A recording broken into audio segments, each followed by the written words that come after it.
Good morning.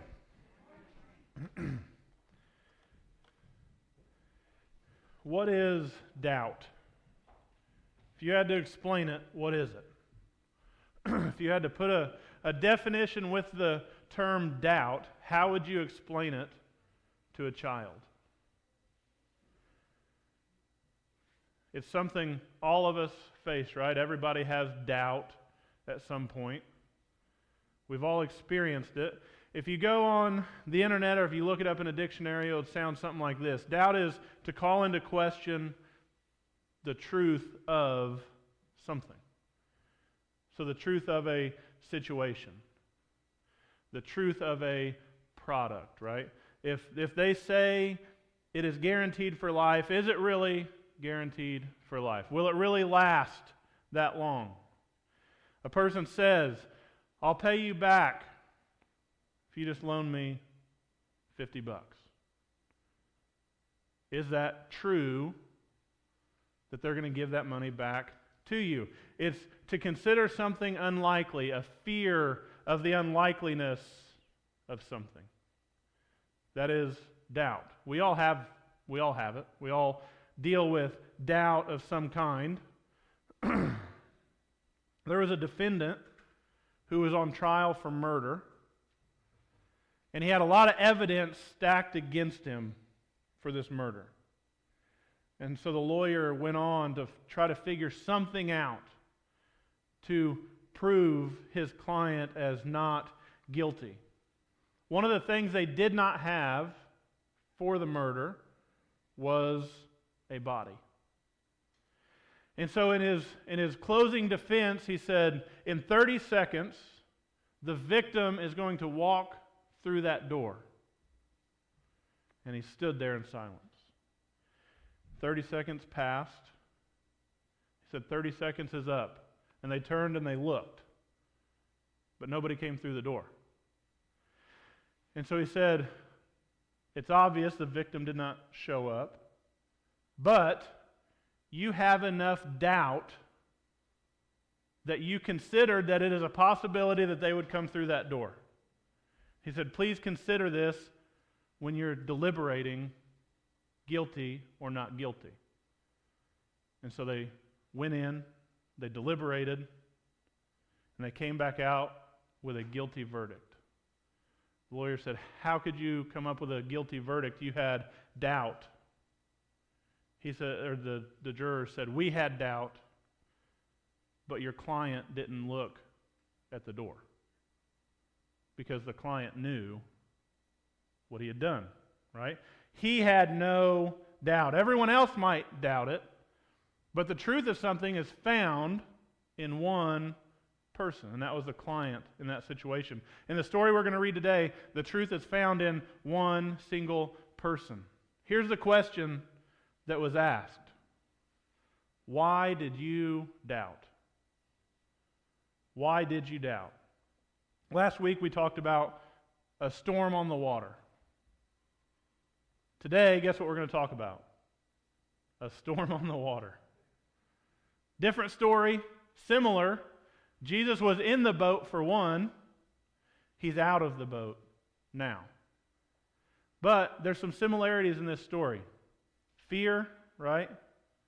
Fear happens in this story. Doubt happens. Unlikeliness happens in this story. But the thing I want to call your attention to is just a few hours before this story takes place, they saw a miracle. They seen 2 fish and 5 loaves feed 5,000 people. And so when he asks this question, you got to keep in mind that Peter would have just witnessed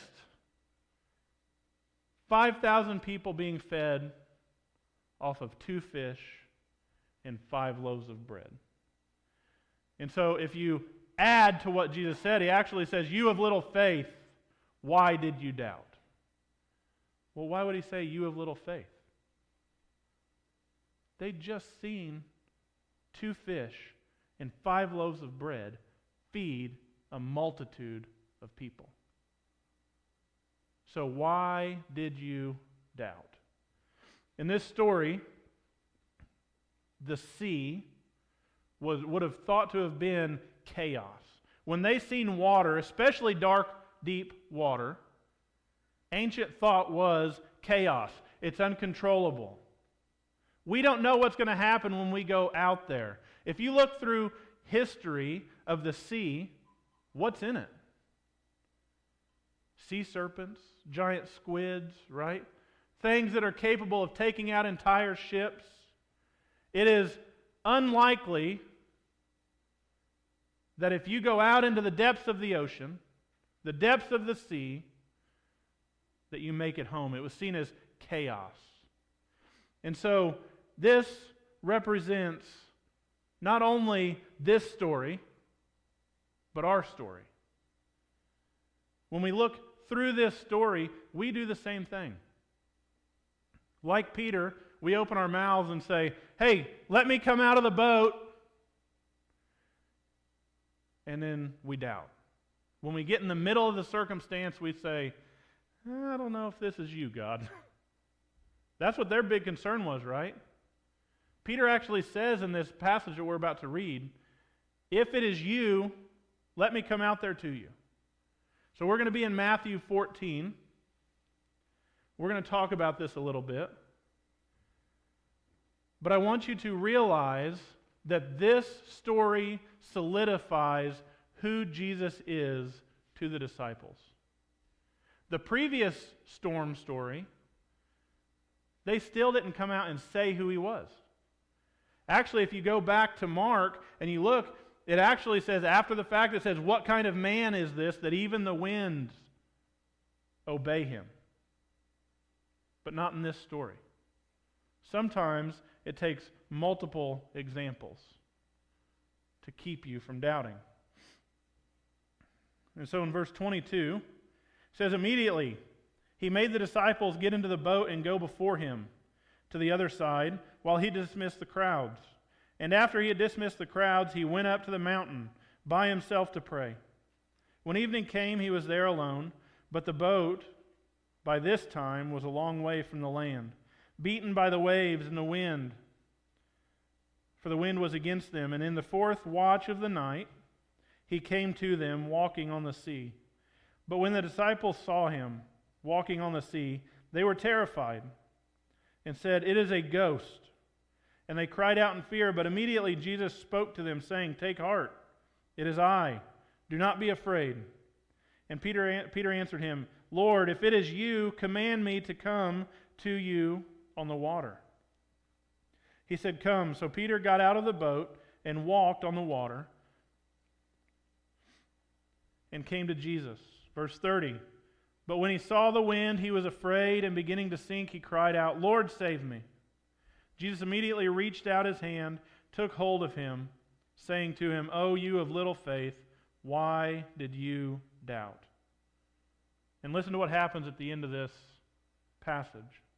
"And when they got into the boat, the wind ceased, and those in the boat worshipped him, saying, 'Truly, you are the Son of God.'" They're admitting who he is. They did not admit it the first time.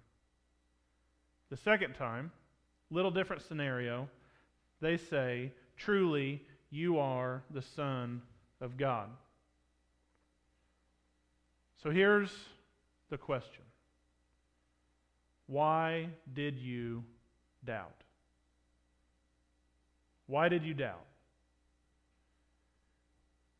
He's not saying, "Why do you doubt?" Why did you doubt? He said, "Peter, in this scenario, you said, 'Call me out to you.' And I did. Why did you doubt?" When we doubt, when Peter got out on that water, the winds were raging, the waters were probably rough. So do you think when Peter walked on it, was he like in it, like ankle deep? Was he on top of the waves? Was he like getting washed around by the what was going on? It was probably turmoil. It was probably chaos. There was fear and doubt induced by everything around Christ. He could have got out, he could have focused on Christ, and he could have stayed on top of the water.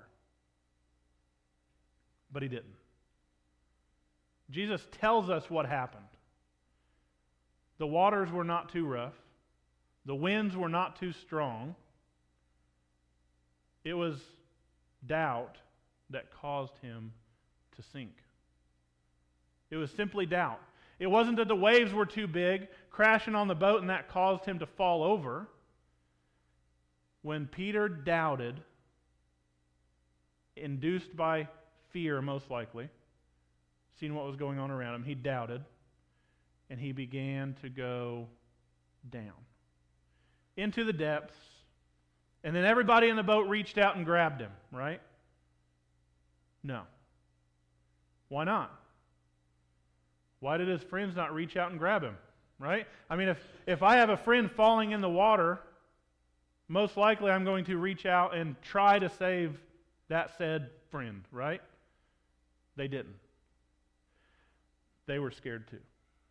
They're in the middle of a storm, and if they lean over the boat, they have a possibility of doing what? Falling in. Going overboard. And so here's the thing about this story. We often forget the good things because of doubt. We start to doubt. C.T. Studd was a missionary I've talked about before. He was not just a missionary as we know it today. He was one of the first missionaries to major places in the world that were unreached. As he's walking through jungles, wading through water to reach these people that he has no idea how to talk to. Do you ever think there was a little bit of doubt in his mind that said, hey, I don't know if this is what I'm supposed to be doing. You got me cutting through the jungle, wading through alligator, crocodile infested waters.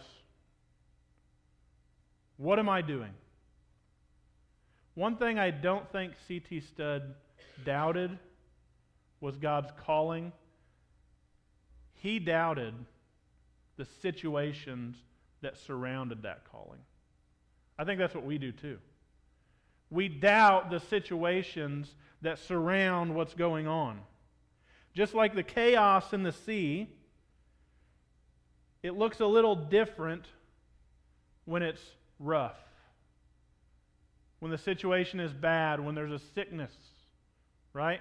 When there's death involved, when there's pain and strife and struggle. It is a lot different to keep our eyes on Christ than if things are going smoothly. When things get scary, it's hard to keep focus. Now, Peter did an amazing thing. Peter is always the first to open his mouth, right? He did good in this situation. Sometimes he doesn't do so good. Sometimes he sticks his big old foot right in his mouth. In this one he did good. He said, hey, Jesus, if it is you, let me come out there to you. Call me out there to you. And so he does. And so when he steps out of that boat, can you imagine having your feet dangling, right? And it's a fishing boat, so it's not like little John boat right on the water. It's a fishing boat. So he's sitting on the edge of that boat, and he's getting ready to jump into this water. Have any of you ever been on a lake late at night? No stars out, no moon out. What does that water look like? It's black. That water would have been black. So he's thinking, Jesus, call me out there to you. Jesus says, come on. So he's sitting there, he's hanging over the boat. The only thing under him is blackness, and he goes for it, right? He steps off of that boat, and now all of a sudden, he is standing on water. I don't know how far Christ was from him. I don't know if they were 5 feet or 50 feet away from the boat. But he starts out across the water and he's going to Jesus. And then reality, right? You ever been in this situation? You're doing such a good job. And then reality hits and you think, I can't do this. I'm not capable of handling this situation. Peter did amazing in the beginning. What he did was very bold. More bold than anybody else in the boat. Everybody else in the boat was hunkered down because they thought it was a ghost. They thought that they were seeing some kind of apparition come towards them. They were still thinking previously the other story. There's nobody in this boat with us. Jesus calmed the storm, but he was there with us. We're alone right now. But Peter said, wait a minute, we're not alone because he is coming to us. He is coming after us. Now, in this, in verse 22, there's some clues that kind of tune us in to what was happening. It says immediately, after the fish and the loaf incident, after he fed the multitude, immediately he made the disciples get into the boat and go. One thing that Jesus continuously does is when he is going to pray to be within the will of the Father, he wants to be alone. And so he said, you guys get in the boat and go on ahead.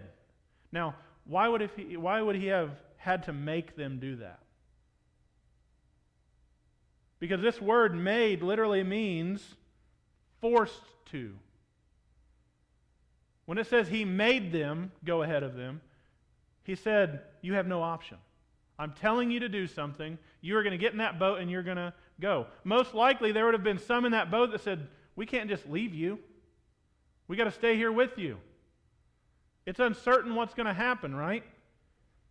But he made the disciples get into the boat and go before him to the other side while he dismissed the crowds. After this, he went up and he prayed on the mountain by himself. And when evening came, he was there alone. But the boat had gone on. So in this time frame, we know that it's gone from day into evening, right? So this boat is probably pretty far out on the water. So they're not right up on shore. They're out in the depth of the sea. They're out in the middle of it, and it's the same sea that we've seen last week, so it's pretty commonplace for the storms to arise. They were scared, and then all of a sudden they see something coming at them. Now, going back to this, the water is a scary place at night with no lights. It truly is. Don't know what's under you. Don't know what's out there. Don't know what's in front of you or behind you. And then picture this. You're out on Forbes. It's dark. It's storming. And all of a sudden, there is something walking on top of the water. And you're thinking, get me out of here, right? Get me out of this. God, I'll never go on the water again if you just get me out of this situation. If I ever seen something walking on top of the water, I would have been terrified. Would be terrified. Just as they were terrified. One of the things that we seem to forget is when we read stories in the Bible, we always think, I'd never do that. I would do the right thing. I'm not like Peter, right? I'm much more bold. I have faith, right? But what about the last time God called you to something? Was there doubt, right? I'll tell you, one of the biggest scenarios that I've ever been through as far as doubt goes is everything that just went on with James. I thought, absolutely, That's what I want to do. That's what God is calling us to, right? But then when stuff doesn't go as planned, you start to think, wait a minute. This wind outside of me, this waves that are crashing right now, causes you to lose focus, right? Everybody's been in this situation. It's not about missionaries. It's not about leaving and going somewhere you've never been. It's about the situations we get in when the only person that you can focus on is Christ Himself. Your friends aren't reaching out to save you, right? Feel alone. At that time, when Peter started to sink, do you think that there was anything around him that he thought of outside of Christ? No. When he stepped out of that boat was as good as gone. He was out of it. The only thing that concerned him was not perishing in that water, not dying. And so when you read through this, it's easy to say, I would have never taken my eyes off of Christ. If you can say that, it's not with honesty. It's not. Because when chaos erupts, when the waves start to crash, guess what happens? We lose focus, right? Because I'll tell you, one of the first things I thought when everything that happened with James happened was this. Why in the world would you have called me into this to just have this play out like it did? Why in the heck would you call me out to this? For a moment, I guarantee you Peter thought the same thing.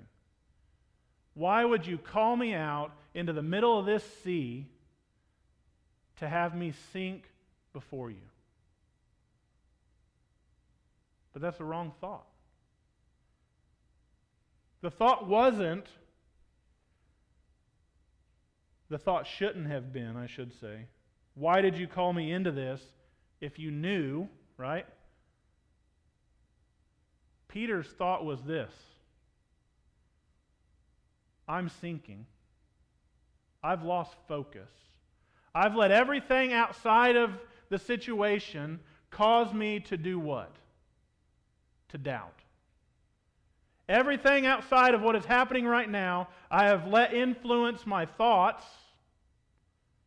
and I've doubted. So the only thing Peter could do in that moment was what? Look at verse 30.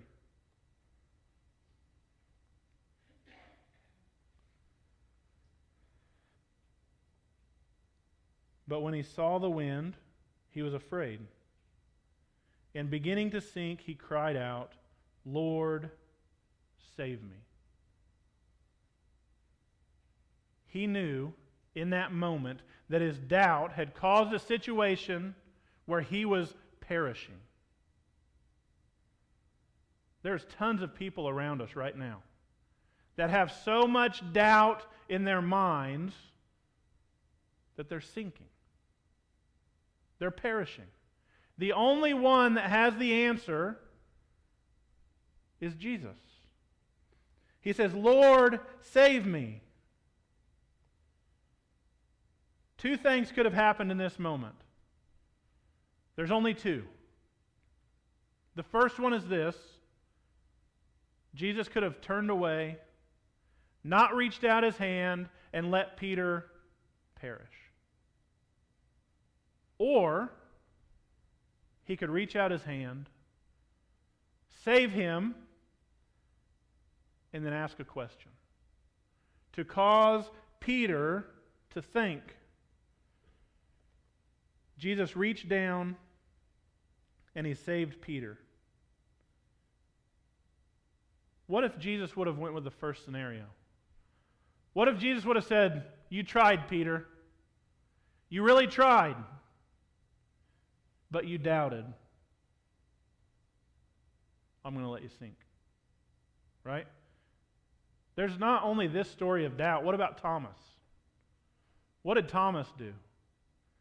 Thomas stood before Christ and said, listen, until I can place my hands into your wounds, I can't believe it's you. Think about that. Think about that amount of doubt that was in Thomas's mind to see Christ before him and say, until I physically feel the wounds, I do not trust it. Doubt, right? There's doubt. Thomas doubted. Peter doubted. There are times, some big, some significant, some less significant, that I myself doubt. When I let the influence of the world come into my life, sometimes I doubt what Jesus calls me to. When me and my wife were first married,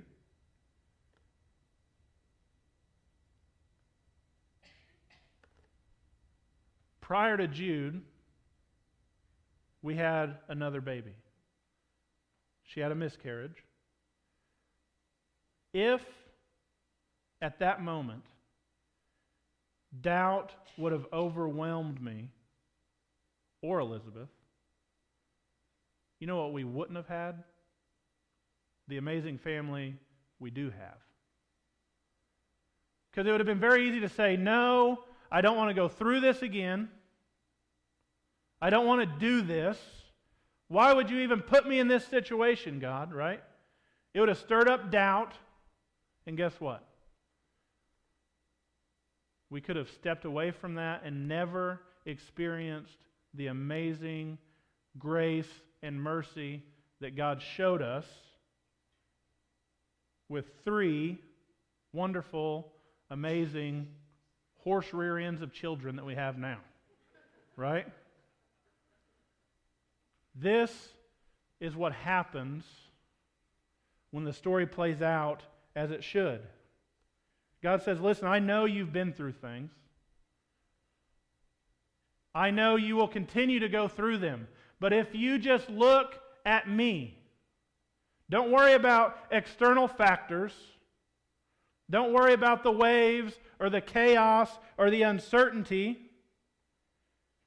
Focus on me. That's when you see grace and mercy unfold. But it's not going to be easy, because when I look at Christ, this is what he says. You have little faith. Why did you ever doubt? Same thing he asked Peter. Why did you doubt? I was scared. I was hurt, right? I was so afraid in the moment of uncertainty that I did not know what the outcome was going to be. That's our answer. It would have been Peter's answer. I didn't know what was going to happen. When I stepped out of the boat onto that water, I did not know what was going to happen, and I got scared. Right? Cancer does this. Sickness of all kinds does this. Even if it's not you facing that battle, it's scary. It's uncertain. Life in itself is uncertain. But we have a choice to make. When we start to sink, who do we call for? When that doubt enters our minds, do we cultivate it? Or do we say 3 simple words? Lord, save me. That's all it took. Lord, save me. It doesn't say Jesus waited a minute and a half. Jesus let him sink up to his neck, right? What does it say? Verse 31. Immediately, Immediately, he reached out his hand and took him. Snatched him up, right? He didn't wait. He didn't let him learn his lesson. Lord, save me invokes immediate reaction from Christ in the chaos.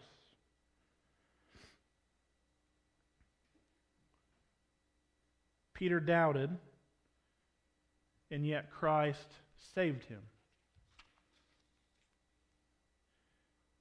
It goes beyond just a scenario of being in a tough place. This is applicable in sin. It's applicable when we look out, and it goes beyond doubt. Listen to what Hebrews 2 says. Hebrews 2, verse 18 says, "For because he himself has suffered when tempted, he is able to help those who are being tempted." You know what starts doubt? Temptation. Learned experiences, right, are tempting you to doubt. When someone says, "I'll be there at 5 p.m., if that person is continually late, what are you going to do? They're not going to be here at 5. If we're supposed to eat at 5:30, we'll be there about 6:30, right? We doubt what time they're going to show up. It is learned experience to doubt. But when troubles come, and that doubt shows up, that lie takes formation in your mind that says, this ain't going to happen. Christ knows our struggles and is ready immediately to save you. Through Christ, He catches us. But I want us to see one more thing. When this happens to you, when you're in this situation, it reveals a lot about who Christ is. Because in verse 33, the people in the boat go from saying, "Who is this man?" to understanding just who Christ is. Remember in the other scenario, they seen him control the wind, the waves, the chaos. And the answer was, who is this who controls these things? But in 33, and it says, "And those in the boat worshipped him." They fell down, they worshipped him, saying this, "Truly, you are the Son of God." Through Peter, all of them got to place their faith in God. Now I want you to realize what they're saying. This is a group of Jews admitting that Christ is God. That's a big deal. For them to admit that He is God means that He is the Messiah. A boat full of Jewish men admitting that He is the Son of God. We have to do the same thing. See, I believe that Jesus allowed the storm to build so that they could come to terms with who He truly is. That happens with us too. Sometimes we need reminding of who God truly is. Hard decisions, difficult situations, when we lose sight of the Lord and we focus on earthly things, sometimes that reminder comes by us having to call out, Lord, save me. We are asked to trust instead of doubt. We are asked to stand firm instead of being timid, right? Boldness. Don't only get up to the edge, but go out into it. Follow Christ into it. When Christ calls, we go. So the question is, why did you doubt? I have my answers of why I doubted. It hurt. I lost focus. Why did I doubt? Because the external forces present caused me to take my eyes off Christ. Why did you doubt? We have one job here on this earth, and that is to glorify our Creator, to glorify His Son. So why do we doubt our calling? Whatever the external factors are, you have a choice to make. You can say, Lord, save me, or you can sink in your sorrows and pain, the hurt and the chaos, but the choice will be made when you truly see the grace and mercy that Christ offers.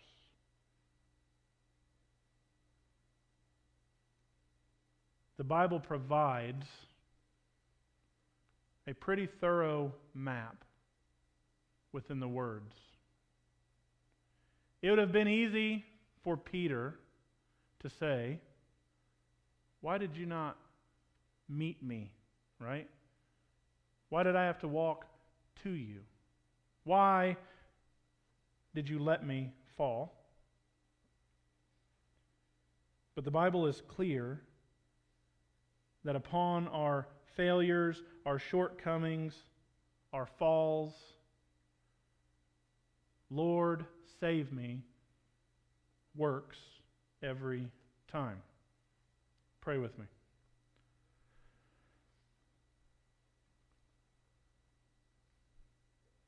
Lord, I just thank you so much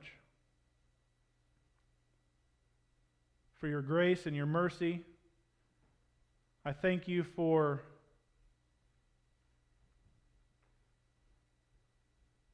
the fact that Jesus is there to snatch us up out of the chaos, out of the darkness, when we call on His name. I pray, Father, right now that you just build up the courage in our hearts and our minds, take any doubt away.